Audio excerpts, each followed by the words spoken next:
हर successful आदमी अगर आज किसी पोजीशन पे है तो उसकी वजह एक ही है, this is because of my mind. और अगर तुम चाहते हो कि तुम्हारी लाइफ पूरी तरह से तुम्हारे कंट्रोल में हो तो ऐसा तभी पॉसिबल है जब तुम मेंटली स्ट्रांग होगे। लेकिन आज के टाइम पर हर कोई किसी ना किसी चीज से डिस्ट्रैक्टेड है और हमारी इमोशंस हमारे कंट्रोल में नहीं है। और इस हद तक हमारा ब्रेन वॉश हो चुका है कि हम गुलामी को आजादी समझने लगे हैं और इस कैद एक ही मकसद है कि तुम्हें एडिक्टेड रखा जाए और तुम्हें इमोशनली डिपेंडेंट रखा जाए। इसकी वजह से तुम मेंटली वीक और स्लेव बनते जा रहे हो और तुम्हें इस बात का पता भी नहीं है। लेकिन अब वो टाइम आ गया है जिसके लिए तुमने इस वीडियो को क्लिक किया है। छोटा चैनल समझकर इस वीडियो को हल्के में मत लेना, क्योंकि एक एक स्टेप बहुत ज्यादा इंपॉर्टेंट होने वाला है। और इस वीडियो को देखने के बाद तुम 99% ऑफ द वीक लोगों से डिफरेंट बन जाओगे और स्ट्रेस और एंजाइटी जैसी चीजें जड़ों से खत्म हो जाएगी और तुम extreme level of confidence achieve कर लोगे। पर हां, अगर तुम चीजों को प्रैक्टिकली अप्लाई करोगे तो तुम्हें कोई भी काम मुश्किल नहीं लगेगा। और बाहर के हालात तुम्हें जितना भी कमजोर करने की कोशिश करेंगे, तुम अंदर से उतने ही स्ट्रांग बनते जाओ। शायद तुम भी एक्सपेक्ट कर रहे हो कोई एक्सरसाइज बताएंगे जिससे स्ट्रेस और एंजाइटी जैसी चीजें खत्म हो जाएंगी। तो तुम बिल्कुल गलत हो, क्योंकि यह सब चीजें बुरी नहीं है। तुम्हारे ब्रेन को अलर्ट करती है कि बुरा वक्त आ गया है और उठ खड़े हो इससे लड़ने के लिए। लेकिन तुम चीप प्लेयर्स की तरफ जाते हो, जिससे वक्ती तौर पर स्ट्रेस तो चले जाता है, लेकिन जब तक तुम अपने हालात को नहीं बदलोगे तब तक तुम सेटिस्फाइड नहीं होगे और तुम्हारी मेंटल हेल्थ खराब ही रहेगी। लेकिन मैं तुम्हें कुछ स्टेप्स बताऊंगा जिससे तुम एक स्टील माइंड अचीव कर लोगे। एंड आई प्रॉमिस यू कि मैं तुम्हारा किसी भी तरह का टाइम वेस्ट नहीं करूंगा और सबके सब स्टेप्स प्रैक्टिकल होंगे। तो गौर से सुनना, अगर तुम सेल्फ इंप्रूवमेंट की दुनिया में आना चाहते हो तो तुम्हें एक दरवाजे से गुजरना पड़ेगा जिसका नाम है goal setting.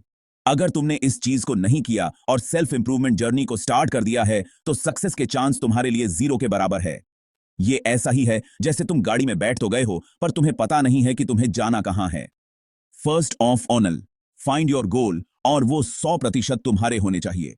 Don't be inspired, then you need a plan. अब इस प्लान को अचीव करने के लिए तुम्हें कब क्या करना होगा सब लिखो, सब कुछ लिखो। अगर यह सब कुछ तुम पहले नहीं करोगे तो तुम हमेशा कंफ्यूज्ड और डिप्रेस्ड ही रहोगे। जिस दिन तुम्हें जीने का मकसद मिल जाएगा तो सब डिस्ट्रक्शन और सब दूर हो जाएंगे। सो मेक श्योर तुम्हारे पास क्लियर गोल्स होने चाहिए। इमोशंस ही है जो तुम्हें वीक या स्ट्रांग बनाते हैं, पर यह डिपेंड करता है तुम पर कि तुम इन पर कैसे एक्ट करते हो और तुम इनको कैसे यूज करते हो। Use your emotions to become strong. इस पे एक पूरी वीडियो भी बन सकती है, तो शायद मैं बनाऊं। लेकिन अभी के लिए तुम ये सुनो कि किसी भी इमोशन, फेयर, एंगर और सैड, किसी भी इमोशन पे एक्ट करने से पहले 2 से 3 मिनट पहले सोचो कि क्या इस इमोशन की लॉजिक भी बनती है या नहीं बनती है। मुझे पता है कि जब अप्लाई करने का टाइम आएगा तो तब तुम ये चीज भूल जाओगे, लेकिन बिलीव मी, अगर तुमने इस चीज को मास्टर कर लिया तो तुम्हें कोई भी हल्के में नहीं लेगा, क्योंकि तुम खुद को कंट्रोल करना सीख गए हो और कोई भी तुम्हारा फायदा नहीं उठा सकेगा। अगर तुम फेयर जैसे मोशन से लड़ना चाहते हो तो जिस चीज से तुम्हें डर लगता है उसे जल्दी से फेस कर लो और डर खत्म। पर ऐसा सुनकर सीधा शेर के आगे जाकर खड़े ना हो जाना, यह बेवकूफी होगी।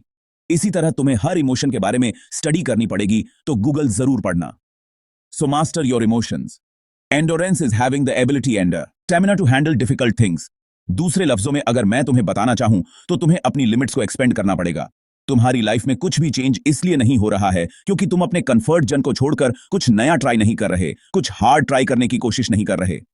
तुम डरते हो, तुम वो काम नहीं करते जिससे तुम्हें अनकंफर्टेबल होना पड़े। अगर तुम एंडोरेंस जैसी चीज को बिल्ड करना चाहते हो, so you have to know about progressive overload.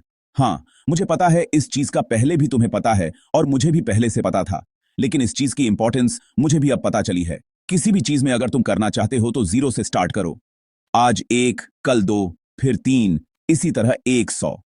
तुम्हें यहां भी स्टॉप नहीं करना है। 101, फिर 102, इसी तरह 1000। तो 1000 पे आकर भी तुम्हें स्टॉप नहीं करना है। 1000 को भी बार बार रिपीट करो, फिर 1001 और 1002। Expand your limits bro, I hope you understand. इस सब चीप एंड इंस्टेंट प्लेयर की वजह से तुम्हें छोटी छोटी चीजों में मजा आना बंद हो गया है, जैसा कि रीडिंग करने में, वॉकिंग करने में, रनिंग करने में, एटीसी। मैं बड़े प्लेयर्स को लेने से रोक नहीं रहा। लो, ज्यादा डोपामिन रिलीज करो, पर कुछ अचीव करके। रिवर्ड सिस्टम होता है हमारे ब्रेन में, जिसमें कुछ अचीव करोगे तो तुम्हारा ब्रेन इसके बदले में डोपामिन रिलीज करेगा।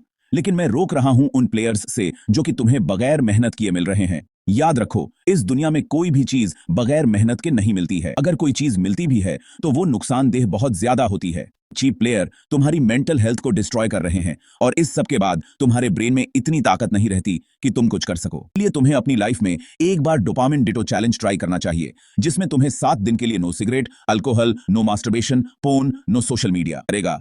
कमेंट में 7 दिनों के बाद फॉलो करके ही कमेंट करें। नोट फॉर अटेंशन, बल्कि इसलिए क्योंकि इससे भी डोपामिन रिलीज होता है और तुम और मोटिवेट होके बार बार इस चीज को करोगे। तो अगर तुमने सोच लिया है कि तुम इस चैलेंज को करोगे, तो मैं तुम्हें 2 चीजें बताना चाहता हूं जिसे तुम बिल्कुल भी स्किप मत करना, और यह चैलेंज करने में तुम्हें बहुत ज्यादा आसानी होगी। नंबर 1 इज एक्सरसाइज, और नंबर 2 की बात हम अगले पॉइंट में करने वाले हैं। तुम्हारी जितनी भी प्रॉब्लम्स हैं, तुम्हारे पास उनका सॉल्यूशन है। तुम्हें सही और गलत के बारे में सब पता है, पर कुछ भी क्लियर नहीं है और तुम बहुत ज्यादा कंफ्यूज्ड हो क्योंकि तुम अपनी होश खो चुके हो। मैं जितने भी स्टेप्स बताने वाला हूं उनको तुम फॉलो नहीं कर पाओगे जब तक तुम प्रैक्टिस करके माइंडफुलनेस को मास्टर नहीं कर लेते। तब तक सारी प्रॉब्लम्स तुम्हारे साथ ही रहेंगी। ये एक चीज इन सब चीजों को फिक्स कर देगी, बिलीव मी। चीज को मास्टर करने के लिए तुम्हें सिर्फ इतना करना है कि कोई भी काम अगर तुम करो उसे पूरे फोकस से करो। आई मीन के प्रेजेंट मोमेंट को एंजॉय करो।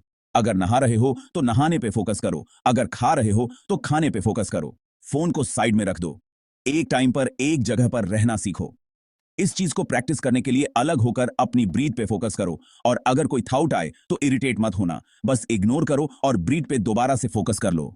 अगर तुम इन सब स्टेप्स को फॉलो करोगे तो चेंजेस तुम खुद देखोगे। अगर मास्टर कर लोगे तो तुम एटलीस्ट स्ट्रांग ही नहीं हो जाओगे, बल्कि अल्टीमेट स्ट्रांग हो जाओगे।